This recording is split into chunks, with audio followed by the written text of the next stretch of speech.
alien warlords demanded Earth's surrender until he stepped forward. The morning sky over New York City twisted into an unnatural shade of crimson as massive shadow fell across the Earth.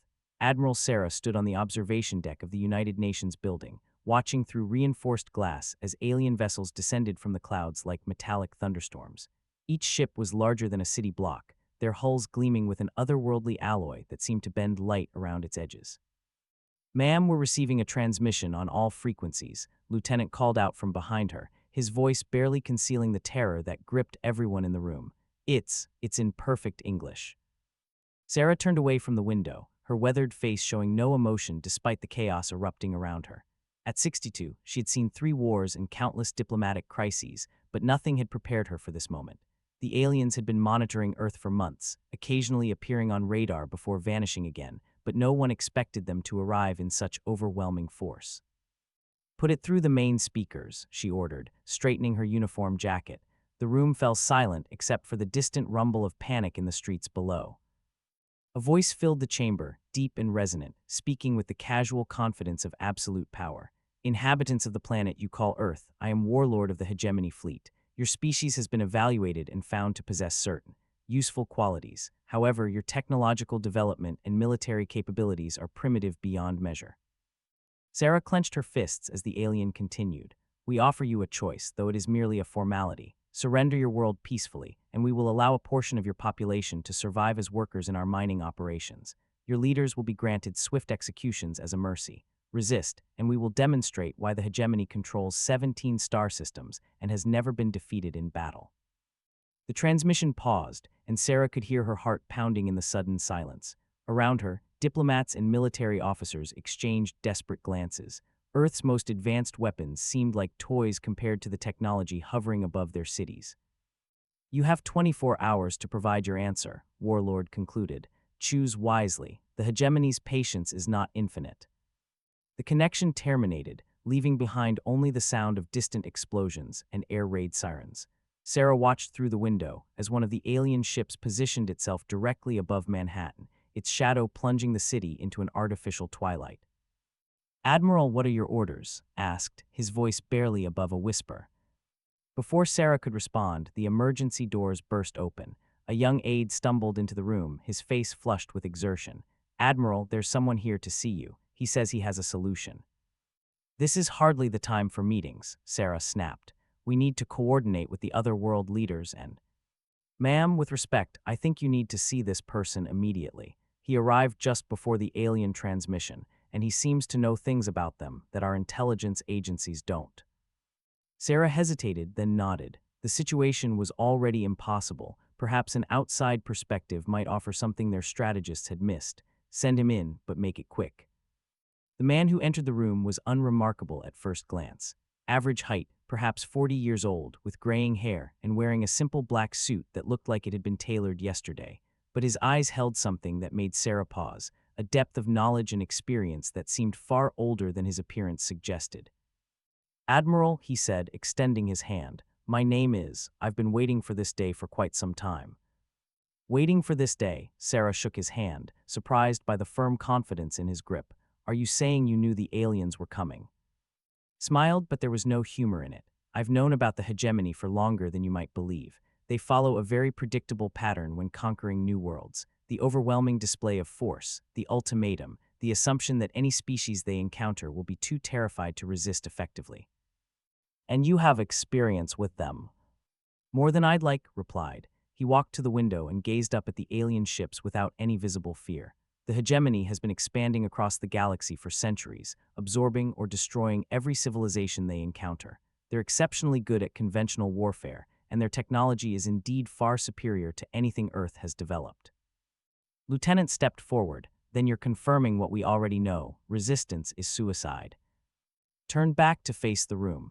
"On the contrary, Lieutenant, the hegemony has one critical weakness that they've never encountered before. They've never faced humanity." "I don't understand," Sarah said. "You just admitted their technology is superior." "Technology isn't everything," replied. "The hegemony conquers through intimidation and overwhelming force because every species they've encountered responds predictably to such tactics. They expect surrender or futile resistance followed by quick defeat. What they don't expect is an enemy that refuses to follow their script. Sarah studied the man's face, searching for any sign of delusion or false bravado. Instead, she found only calm certainty. What are you proposing? I'm proposing that we give them exactly what they're not prepared for, humanity at its absolute worst, or from their perspective, its absolute best. The room fell silent as continued. In 16 hours, Warlord will expect either a formal surrender or token resistance that he can crush to make an example.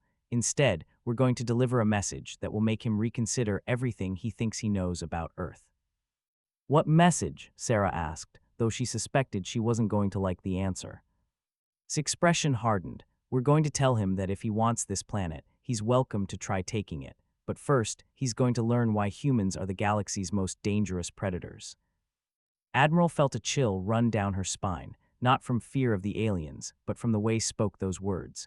There was something in his voice that suggested he wasn't making an empty threat. Mister, I need to know exactly who you are, and how you know so much about these aliens. Was quiet for a long moment, his gaze returning to the massive ships hanging over the city. Admiral, what I'm about to tell you will sound impossible, but time is short and lives hang in the balance. I've been fighting the hegemony for over 200 years. That's impossible, interjected. You look 40 at most. Appearances can be deceiving, Lieutenant. The hegemony destroyed me when I was 25. I was the only survivor, and I've dedicated every day since then to learning their weaknesses and finding a way to stop their expansion. Sarah's mind raced. The man was either completely insane or telling a truth that challenged everything she understood about reality, but his knowledge of the aliens was undeniable, and his confidence was infectious. Assuming I believe you, she said carefully, what exactly are you suggesting we do with this message? We invite Warlord to a meeting, replied, face to face on neutral ground. We tell him that Earth's leaders wish to negotiate terms. And then? Smiled again, and this time there was something predatory in the expression. Then we show him what happens when someone threatens humanity's children. Before Sarah could respond, the building shook violently. Through the window, they could see one of the alien ships firing a brilliant beam of energy into the harbor. Where the beam struck, the water erupted in a massive steam explosion that could be felt miles away. A demonstration, said calmly, seemingly unaffected by the display of destructive power. Standard hegemony intimidation tactics. They want us to see how easily they could destroy our cities. It's working, muttered, his face pale as he watched the steam cloud rising from the harbor. Is it? Asked, or is it simply showing us exactly what we're fighting for? He turned back to Admiral. Admiral, I know this is difficult to accept, but humanity's survival depends on what we do in the next few hours. I can give you the tools to defeat the hegemony, but you have to trust me.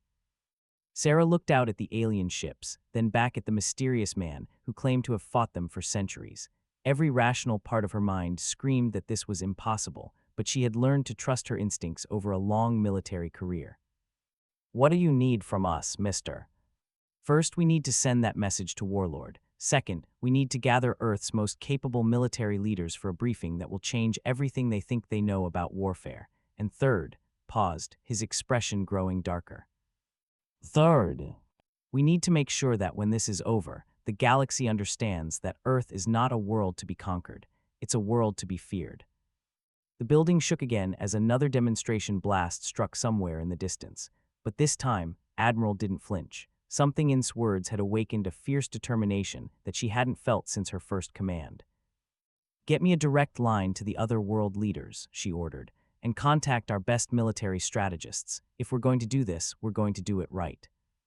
As her lieutenant hurried to carry out the orders, Sarah turned back to, I hope you know what you're doing, mister. If you're wrong about this, you'll have signed humanity's death warrant. Nodded solemnly, Admiral, I've watched 17 worlds fall to the hegemony. I've seen countless species reduced to slavery or extinction because they couldn't adapt fast enough to survive. But I've also learned something that gives me hope. What's that? Humanity isn't like any species the galaxy has ever produced. When you're pushed to the brink of extinction, you don't break. You become something that even the hegemony fears. Admiral stared out at the alien fleet and felt something she hadn't expected in this dark hour, anticipation. If was right, the aliens were about to discover why challenging humanity was the gravest mistake they had ever made. The war for Earth was about to begin, and it would be unlike anything the galaxy had ever witnessed. Alien warlords demanded Earth's surrender until he stepped forward. 18 hours had passed since the ultimatum, and the atmosphere in the underground command center beneath Geneva was electric with tension. Representatives from every major nation sat around a massive holographic table, their faces illuminated by the blue glow of tactical displays showing alien ship positions across the globe. Admiral had convinced the world leaders to delay their response to the hegemony, buying time for unprecedented briefing. Ladies and began, standing at the center of the room while data streams flowed around him. What I'm about to share with you will fundamentally change how you view humanity's place in the universe. General Way of the People's Liberation Army leaned forward skeptically. Mister, we've reviewed your credentials, and frankly, they don't exist. You claim to have fought these aliens for 2 centuries, but there's no record of you anywhere in our databases before yesterday. That's because my records were erased along with my entire civilization, replied without emotion. The planet 442b was destroyed by the hegemony 173 years ago. I am, as far as I know, the last surviving member of the Terran Colonial Federation. President Martinez of the Americas Union stood abruptly. That's impossible. Humanity has never colonized other star systems. Activated a holographic display that filled the room with images of advanced cities built into asteroid fields and orbital platforms surrounding distant stars. What you see here is the remnant of humanity's first expansion beyond Earth, beginning in 1847. We established 13 colony worlds before the hegemony found us. The room erupted in shocked murmurs. Prime Minister of the African Federation pointed at the display. Those dates would place human interstellar travel before the invention of powered flight. You're asking us to believe in science fiction. I'm asking you to believe in human ingenuity, corrected. The breakthrough came from a source you wouldn't expect, a young woman named Sarah. Admiral's face went pale. That's my great-great-grandmother's name. She was a physicist who disappeared in 1847.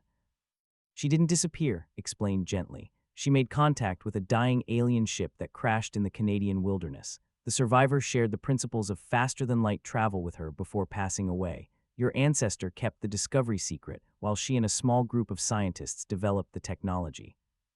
Why secret? Asked director of the Russian Confederation. Because they understood something that we're only now beginning to appreciate. Humanity wasn't ready for the attention that space travel would bring. They established the colonies using stealth technology, believing they could build a network of hidden worlds that would preserve human civilization if Earth ever faced extinction. Paused as another wave of tremors shook the facility. Above them, the alien fleet was conducting regular demonstrations of power, reducing abandoned buildings to vapor to maintain psychological pressure. The hegemony found our first colony by accident. A survey ship detected quantum signatures from our FTL engines. Within 6 months, they had traced the network back to all 13 worlds. The holographic display shifted to show scenes of orbital bombardment and burning cities. The assembled leaders watched in horrified silence as entire populations were evacuated or annihilated. They followed their standard pattern, continued. Overwhelming force, demands for surrender, the systematic destruction of any resistance. 11 of the 13 colonies surrendered without fighting. They were enslaved and their populations dispersed throughout the hegemony as laborers. What happened to the other 2? Admiral asked, though her voice suggested she already suspected the answer. The colony on 442b chose to resist. We lasted 3 years before the final bombardment. The colony on 128 chose a different path entirely. Manipulated the display to show images of a world that appeared to have been completely sterilized. No cities, no signs of life, just barren rock and glass. They implemented what they called the Scorched Earth Protocol. When defeat became inevitable, they destroyed everything, infrastructure, resources, even the atmosphere itself. The hegemony gained nothing but a dead rock. Suicide, President Martinez whispered. Strategic sacrifice, corrected. They the hegemony any benefit from conquest and sent a message throughout their empire. Humanity would rather destroy itself than submit. General leaned back in his chair, processing the implications. And you survived how exactly? I was part of a deep reconnaissance unit operating behind enemy lines. When 442b fell, I was stranded in hegemony space. I've spent the last 170 years learning everything I could about their military structure, technology, and most importantly, their weaknesses. What weaknesses? Admiral demanded. From what we've seen, they're technologically superior in every way. Smiled grimly. They are technologically superior, but technology is only one factor in warfare. The hegemony's greatest weakness is the same trait that made them successful. They're utterly predictable. He gestured to the tactical display showing alien ship formations. Look at their positioning. Every ship is precisely where hegemony doctrine dictates it should be. Their communication protocols, their command structure, even their psychological warfare tactics, everything follows predetermined patterns that haven't changed in centuries. Why would they change, asked Prime Minister, if their methods work consistently?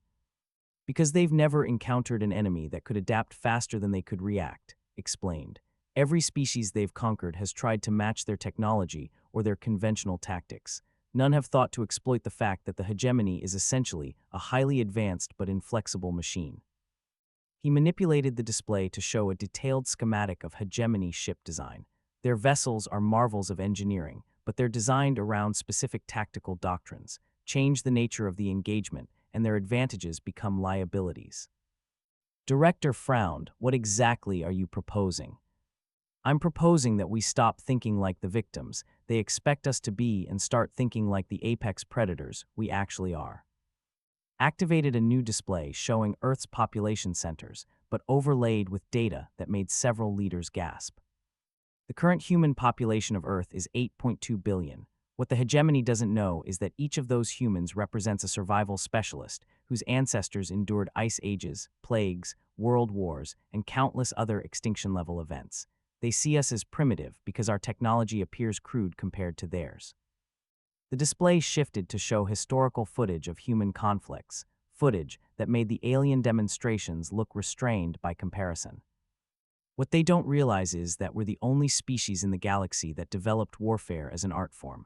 While they were perfecting technology, we were perfecting the ability to kill anything that threatened us, and we got very, very good at it. President Martinez stared at the images. You're talking about turning the entire human race into soldiers. I'm talking about unleashing what we've always been, corrected. The hegemony expects either quick surrender or futile resistance. They're not prepared for 8 billion apex predators who refuse to follow their script. Admiral stood and walked to the tactical display. Assuming you're right about human nature, we still face an insurmountable technology gap. Their weapons can vaporize our cities. True, agreed. In a conventional engagement, we would lose within hours. That's why we're not going to fight conventionally. He gestured, and the display filled with detailed schematics that made several military leaders lean forward with sudden interest. What you're looking at are the technical specifications for hegemony shield technology, weapon systems, and faster-than-light drives, information I gathered during my time in their space. This is impossible, breathed General. Some of these designs are beyond our current understanding of physics. But not beyond our ability to sabotage, replied with a predatory smile. The beauty of their technology is its complexity. Every system has multiple, and every is a potential failure point. You're talking about turning their own weapons against them, Admiral realized. I'm talking about doing what humans do best, improvising, adapting, and finding ways to kill things that should be unkillable. Manipulated the display to show Earth's satellite network. We have 6 hours before Warlord expects our response. In that time, we're going to implement a strategy that will make the hegemony regret ever hearing the name humanity. What strategy? President Martinez demanded. We're going to accept their invitation to negotiate, said, and then we're going to show them what happens when they threaten 8 billion years of evolutionary perfection. The building shook again as another demonstration blast struck the surface, but this time none of the world leaders flinched. Something in its words had awakened a primal understanding that their ancestors had known instinctively. When faced with extinction, humans didn't surrender. They became monsters. Mr. Admiral said quietly, what exactly are you asking us to do? His expression hardened. I'm asking you to authorize the release of humanity's true nature. For the last few centuries, we've been pretending to be civilized. It's time to remind the universe why every predator on Earth learned to fear the sight of human footprints. General stood slowly. You're talking about war crimes, about abandoning every principle of civilized warfare. I'm talking about survival, replied. The hegemony has never encountered an enemy that fights without rules. They're about to learn why that's a crucial oversight. And if we refuse, asked Director, gestured toward the ceiling, beyond which the alien fleet waited. Then in 18 hours, 8 billion people will be dead or enslaved, and the universe will have lost its only hope of stopping hegemony expansion. The room fell silent except for the distant rumble of alien engines. Each leader grappled with a decision that would define humanity's future, and possibly its soul. Finally, Admiral spoke. Mr. On behalf of Earth's unified command, we authorize your strategy. God help us all. Nodded solemnly. Admiral, when this is over, the galaxy will remember this moment as the day humanity revealed its true nature. The hegemony wanted to see what Earth's most dangerous species could do when threatened. He looked around the room at the faces of humanity's leaders, seeing the same grim determination that had carried their species through countless dark ages. They're about to find out. Alien warlords demanded Earth's surrender until he stepped forward. The neutral meeting zone had been established in Earth's orbit, precisely midway between the planet's surface and the hegemony flagship. A single shuttle carried the human delegation through the void, its hull reflecting the cold light of distant stars. Admiral sat across from in the passenger compartment, watching him review tactical data with an intensity that made her nervous. "Are you certain about this plan?" she asked for the 10th time since departing the surface. Looked up from his tablet, his expression unchanged. "Admiral, uncertainty is a luxury we can't afford. The hegemony expects either immediate surrender or token resistance they can easily crush. What they're not prepared for is a species that views their ultimatum as a declaration of war." Through the shuttle's viewport, they could see the hegemony flagship, a massive construct that dwarfed anything humanity had ever built. Its hull was a seamless expanse of metallic alloy that seemed to absorb light rather than reflect it, and weapon ports studded its surface like the eyes of some cosmic predator. "Incoming transmission from the hegemony vessel," announced the pilot. "They're directing us to their primary docking bay." "Acknowledge and comply," instructed. "Remember, Admiral, from the moment we step aboard their ship, we're no longer playing by human rules of engagement." The shuttle settled into the alien docking bay with surprising gentleness. As the engines powered down, Admiral could see through the viewports that they were surrounded by hegemony soldiers, tall, imposing figures in armor that gleamed like polished obsidian. Each carried weapons that hummed with barely contained energy.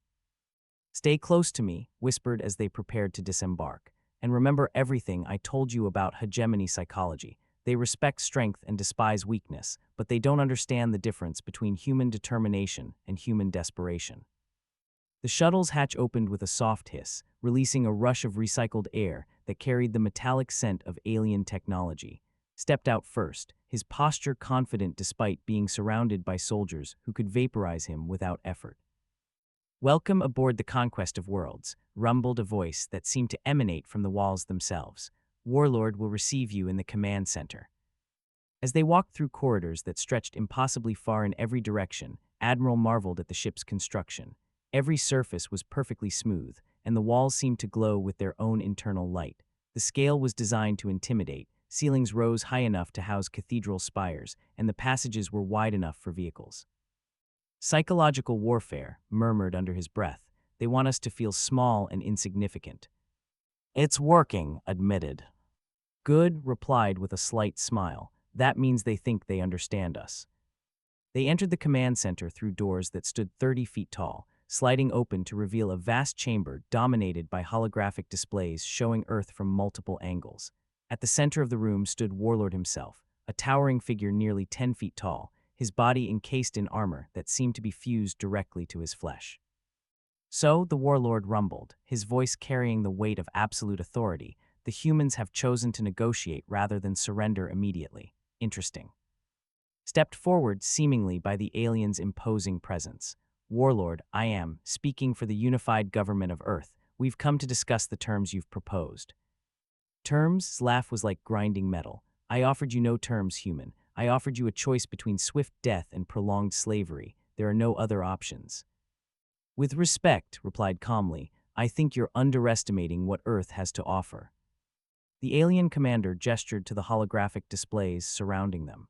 "I see a primitive world with obsolete technology and a population that lacks the basic unity to resist effectively. Your species still engages in tribal warfare over resources that could be synthesized with basic hegemony technology. Nodded thoughtfully, you've done your research, but I wonder, in all your intelligence gathering, did you happen to investigate what humans do when we're faced with extinction? Enlighten me, said with obvious amusement. We become something else entirely, replied. Admiral, would you please share our planet's recent history with the Warlord? Admiral activated a portable holographic projector, filling the space between them with images from Earth's past. Warlord, these are records from our most recent global conflict, which ended only 80 years ago. The displays showed footage from World War II, images of cities reduced to rubble, of human soldiers fighting with desperate determination, of technological innovations born from the necessity of survival. In the span of 6 years, continued, humanity developed weapons capable of destroying entire cities, created encryption systems that remained unbreakable for decades, and pushed the boundaries of engineering to produce aircraft and vehicles that many thought impossible. Studied the images with growing interest. Impressive for a primitive species, but hardly comparable to hegemony technology. The technology isn't the important part, interjected. The important part is what drove its development. Every innovation you see there came from humans who were faced with extinction and refused to accept it. Gestured and the display changed to show more recent footage, special forces operations, urban warfare, asymmetric conflicts that had raged across Earth's continents. What you're looking at is 8 billion individuals who belong to a species that has spent the last 100,000 years becoming the most efficient killers in the known universe. We eliminated every other predator on our planet not through superior technology, but through superior adaptability and an absolute refusal to give up. The Warlord's posture shifted slightly, and Admiral caught a glimpse of something that might have been uncertainty in his alien features. You speak of your warriors as if they pose a threat to the hegemony, said. Your most advanced weapons cannot penetrate our shields. Your fastest vehicles cannot escape our pursuit craft. True, agreed. In a conventional engagement, we would lose quickly and decisively. That's why we're not planning to fight conventionally. Explain. Smiled, and Admiral realized she had never seen an expression quite so predatory on a human face. Warlord, you've conquered 17 star systems using the same basic strategy. Overwhelming technological superiority combined with psychological intimidation. It works because every species you've encountered has tried to match your technology or accept defeat. The holographic display shifted again, this time showing detailed schematics of hegemony ships and weapon systems, information that made soldiers immediately raise their weapons. Where did you acquire those specifications? The Warlord demanded. From personal experience, replied calmly. I've been studying your empire for a very long time, long enough to understand that your greatest strength is also your greatest weakness. Which is? Predictability, your tactics, your technology, even your psychology follow patterns that haven't changed in centuries. You've become so successful that you've forgotten how to adapt.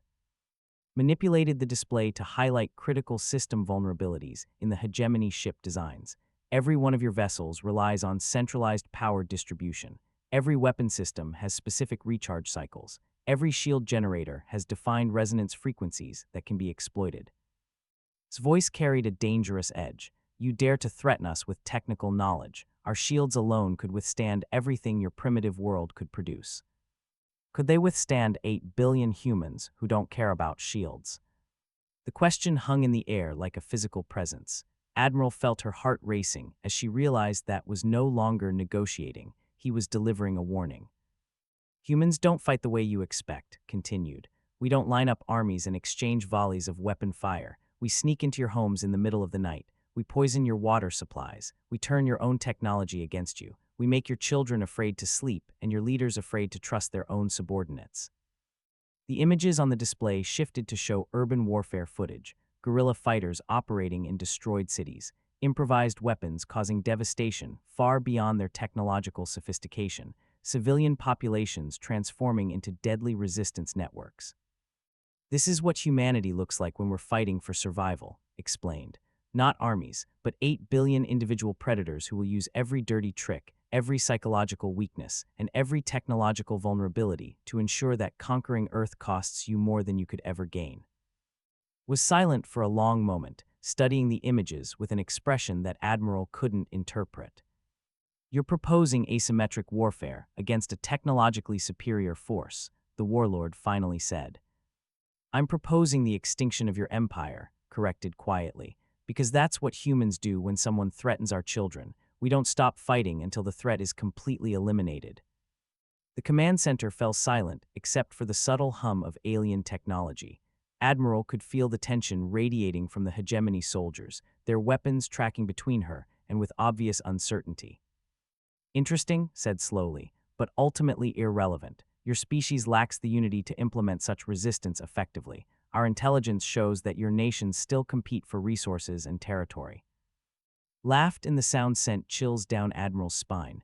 "Warlord, you've made a critical error in your analysis. Human tribes don't fight each other because we can't work together. We fight each other because we're constantly training for war." The holographic display filled with footage from peacekeeping missions, joint military exercises, and international cooperation during natural disasters. "Every conflict, every competition, every territorial dispute has been practiced for this moment," explained. 8 billion humans learning to work together to adapt to overcome impossible odds. And now, for the first time in our species' history, we have a common enemy. Admiral watched Warlord's reaction and realized that something fundamental had changed in the alien commander's demeanor. The absolute confidence was still there, but it was now accompanied by something she had never expected to see: caution. "Your threats are meaningless," declared, but his voice lacked the casual dismissiveness it had carried earlier. "The hegemony has faced resistance before." "Has it faced 8 billion apex predators who consider death preferable to slavery?" asked. "Has it ever encountered a species that views the complete destruction of an enemy empire as an acceptable outcome?" The silence stretched between them like a drawn blade. "I didn't think so," concluded. "Warlord, you came here expecting Earth to surrender or die. Instead, you've discovered that you're facing a species that treats extinction-level threats as motivation to become something even more dangerous." Admiral realized that she was witnessing something unprecedented, the moment when the galaxy's most feared conquerors began to understand that they had finally found an enemy they couldn't predict, couldn't intimidate, and might not be able to defeat. The war hadn't started yet, but had just changed the fundamental nature of the conflict.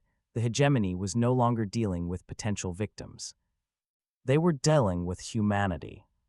Alien warlords demanded Earth's surrender until he stepped forward.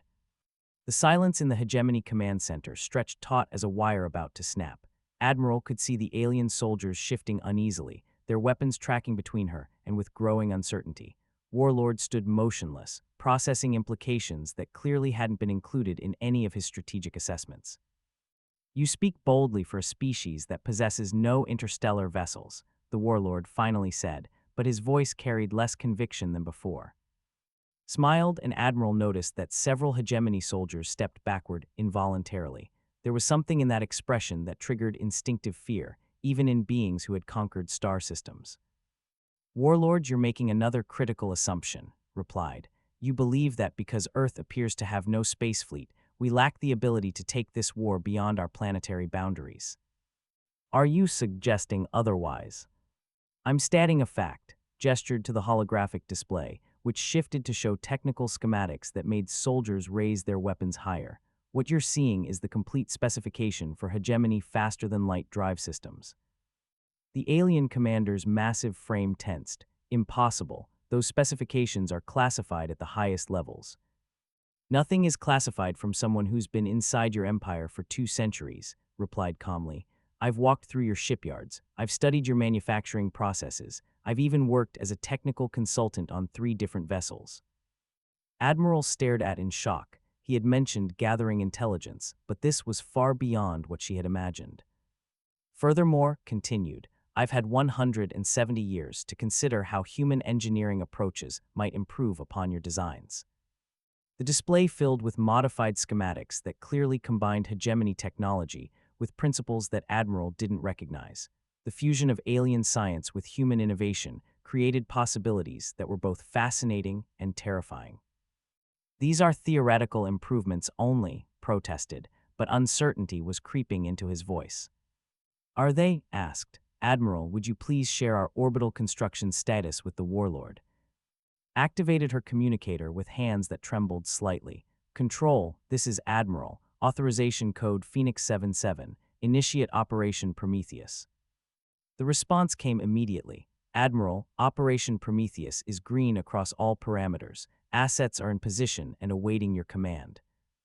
Above them, through the transparent aluminum windows of the command center, space itself seemed to shimmer. Admiral watched Warlord's expression change from confusion to alarm as dozens of objects began materializing around his fleet.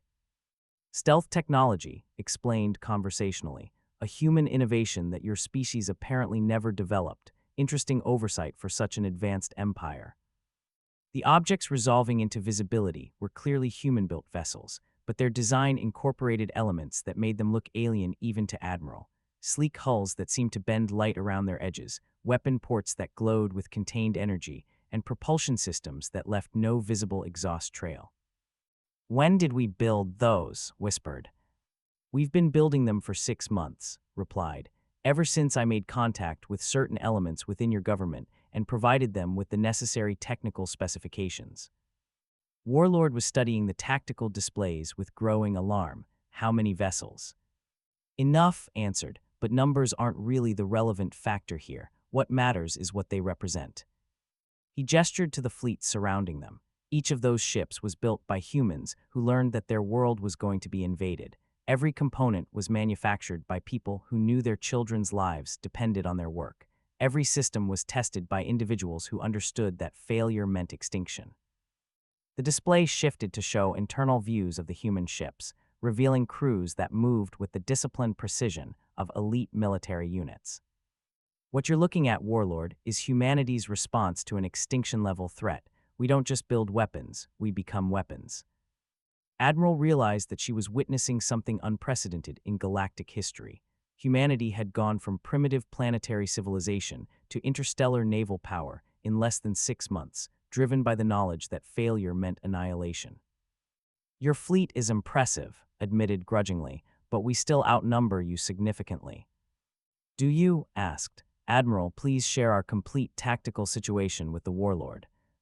His communicator crackled to life. "All stations report ready. Lunar construction facilities are at full operational status. Mars orbital platforms are online. Asteroid mining operations have been converted to military production." The holographic display expanded to show the entire solar system, revealing a network of human installations that Admiral hadn't known existed. Space stations orbited every major planet, asteroid belts buzzed with automated mining and manufacturing platforms, and the moon's far side was covered with what appeared to be massive construction facilities. 6 months, explained. That's how long it took humanity to transform from a single planet species to a solar system-spanning military power, and we did it while maintaining the appearance of business as usual on Earth's surface. Was silent for a long moment, processing the implications. "The scale of this construction is impossible. Our intelligence showed no indication of such capabilities." "Because we didn't want you to see it," replied. "While you were watching our cities and counting our obsolete aircraft, we were building a war machine in the spaces you ignored." Admiral felt a mixture of pride and terror as she realized the scope of what humanity had accomplished. In secret facilities and hidden installations, 8 billion humans had worked around the clock to prepare for this moment. "But the real question," continued, "isn't how many ships we've built. The real question is what we intend to do with them." The tactical display shifted again, showing projections of fleet movements that made step backward involuntarily. "Standard hegemony doctrine calls for overwhelming force followed by systematic occupation," explained. "Your ships are positioned to bombard major population centers, forcing surrender through intimidation. It's an efficient strategy that's worked for centuries." "It will work here as well," declared, but his voice lacked conviction. "No," said quietly, "it won't, because human strategic doctrine is based on a fundamentally different principle." The display filled with historical footage that made Admiral's blood run cold, images of cities burning, of populations fleeing, of scorched earth tactics that left nothing for conquering armies. "When humans face extinction, we don't try to preserve our civilization," explained. "We ensure that destroying us costs more than our enemies can afford to pay." The footage shifted to show more recent conflicts, asymmetric warfare, guerrilla tactics, urban resistance movements that had fought technologically superior forces to standstills. Every human ship you see surrounding your fleet has been equipped with the same technology that powers your vessels, but we've made some modifications that your engineers apparently never considered. Manipulated the display to highlight specific system modifications on the human ships. Each vessel can overload its power core to create an explosion equivalent to your largest bombardment weapons.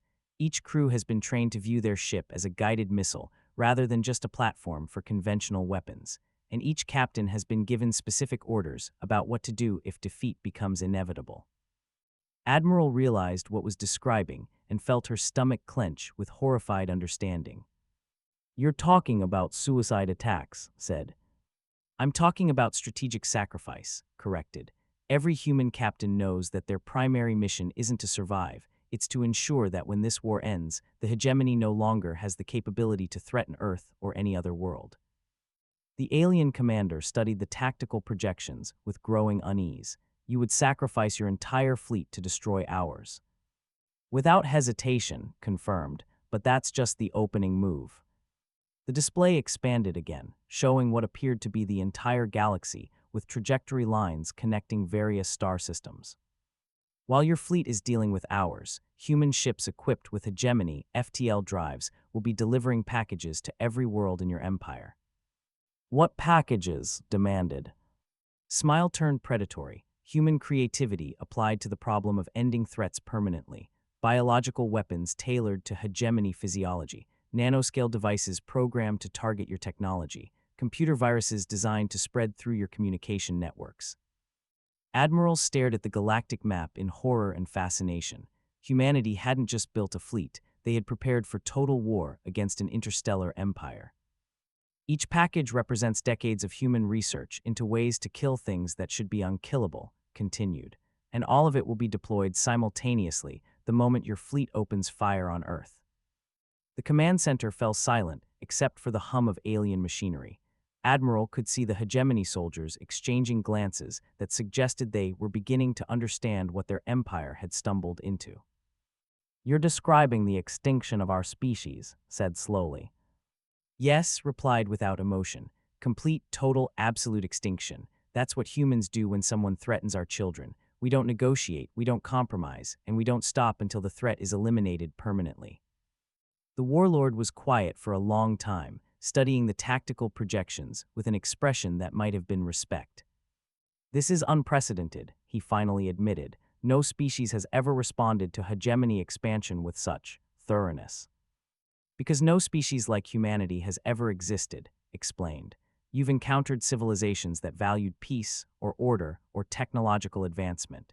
You've never faced a species that evolved from 8 billion individual killers who learned that cooperation makes them even more dangerous." Admiral realized that they had crossed a threshold from which there was no return. Humanity had revealed its true nature to a galactic empire, and the consequences would reshape the universe itself. "So," concluded, "let me ask you again, Warlord, are you certain you want to proceed with your conquest of Earth?" The question hung in the space between them like a weapon waiting to fire. And for the first time since arriving in Earth's solar system, the representatives of the galaxy's most feared empire were forced to consider the possibility that they might have finally found an enemy they couldn't defeat. Alien warlords demanded Earth's surrender until he stepped forward. The tension in the Hegemony Command Center had reached a breaking point. Admiral watched Warlord process the full implications of humanity's revelation, seeing calculations running behind alien eyes that had never been forced to consider the possibility of defeat. "Your species would truly commit suicide to ensure our destruction?" asked, his voice carrying a note of something that might have been admiration. Nodded solemnly. "Not suicide, Warlord, evolution. When humanity faces extinction, we don't simply die, we transform into something that ensures our threat's extinction instead." The holographic displays around them continued showing the scope of human preparation. Admiral realized that every major world leader had known about this massive undertaking except her, until had revealed the truth in Geneva. "How long would it take?" asked quietly. "How long would what take?" replied. "The complete elimination of hegemony civilization." Considered the question with the detached professionalism of a scientist discussing a complex experiment. Based on our distribution network and the replication capabilities of the biological and technological agents we've developed, approximately 18 months for total empire collapse, perhaps 24 months to ensure that no remnant populations survive with the capability to rebuild. The alien commander was silent for several minutes, studying tactical projections that showed human ships already positioned at the edge of hegemony space. Admiral realized that hadn't been exaggerating. Humanity had spent months preparing for a war that would end with the complete annihilation of their enemy. "There is another option," said slowly. "Which is?"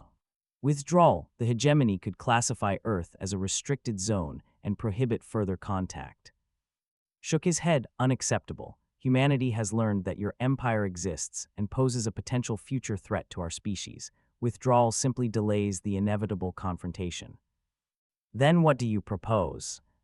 "Complete surrender of all hegemony military assets and the peaceful integration of your populations into human-administered space," replied without hesitation. "Your empire ends today, Warlord. The only question is whether it ends through mutual cooperation or mutual annihilation." Admiral felt her breath catch. Wasn't just threatening the destruction of the hegemony, he was demanding their absolute submission. "You would make us slaves," accused. "On the contrary," replied, "we would make you free, free from the military hierarchy that has defined your existence for centuries, free from the constant expansion that drives your empire toward inevitable conflicts with other species, free from the fear that someday you might encounter an enemy you couldn't defeat." The holographic display shifted to show detailed plans for what appeared to be the complete restructuring of hegemony society. "Humanity has considerable experience with post-war reconstruction," explained. "We've rebuilt entire continents after devastating conflicts. We've helped former enemies become allies and trading partners. We've transformed military societies into peaceful civilizations." Admiral studied the projections with growing amazement. The plans showed former hegemony worlds being converted into research centers, cultural preserves, and collaborative settlements where humans and aliens worked together on projects that neither species could accomplish alone. "You've thought of everything," observed. "We've had months to consider every possible outcome," confirmed. "And we've learned from studying your empire's history that military conquest ultimately produces nothing of lasting value." "What do you mean?" Gestured to the tactical displays showing hegemony territory, 17 star systems, dozens of enslaved species, trillions of beings living under military occupation, and what has your empire actually accomplished with all that power? The question hung in the air while considered it.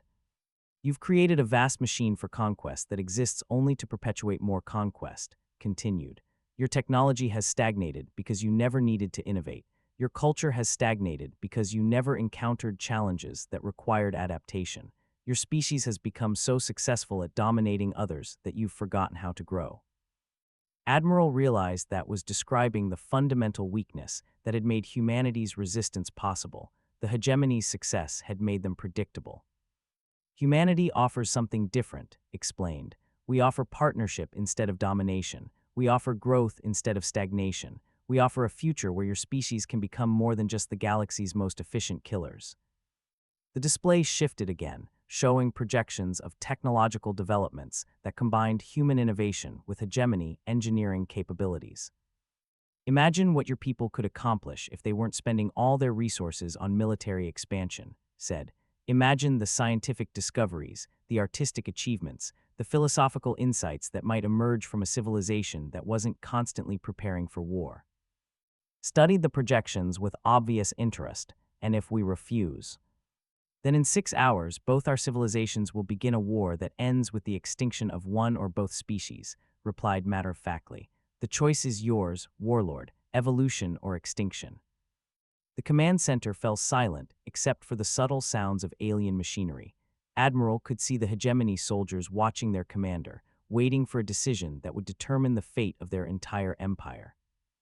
"I would need to consult with the High Command," said finally. "Of course," agreed, "but I should mention that our intelligence networks have been monitoring hegemony communications for several months. We know that 3 other warlords are already questioning the wisdom of attacking Earth, and the High Command is divided about whether humanity represents an acceptable risk." Admiral stared at in shock. "You've been intercepting their communications." Among other preparations, confirmed. It's amazing how much you can accomplish when 8 billion people are working toward the same goal. He turned back to, Warlord, your empire is facing the first genuine strategic crisis in its history. You can continue following the same patterns that brought you here and face extinction, or you can choose to evolve into something that might actually survive contact with humanity. What guarantee do we have that humans would honor any agreement? Asked. The same guarantee we're giving you now, replied.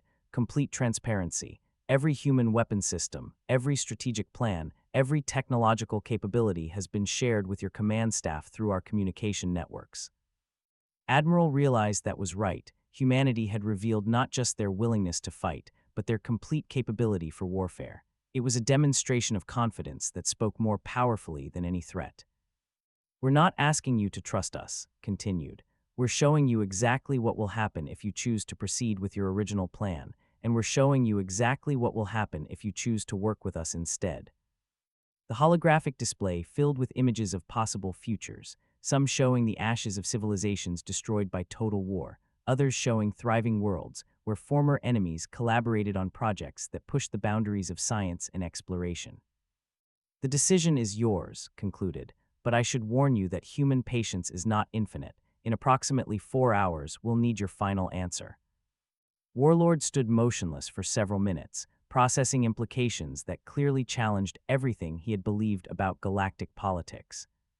Very well, he said finally. I will present your proposal to the High Command, but I must ask, what happens to humans like you, the individuals who orchestrated this transformation of your species? Smiled, but there was something deeply sad in the expression. That depends on whether humanity remembers who it chose to become when faced with extinction. Some transformations are permanent, Warlord. Others can be managed.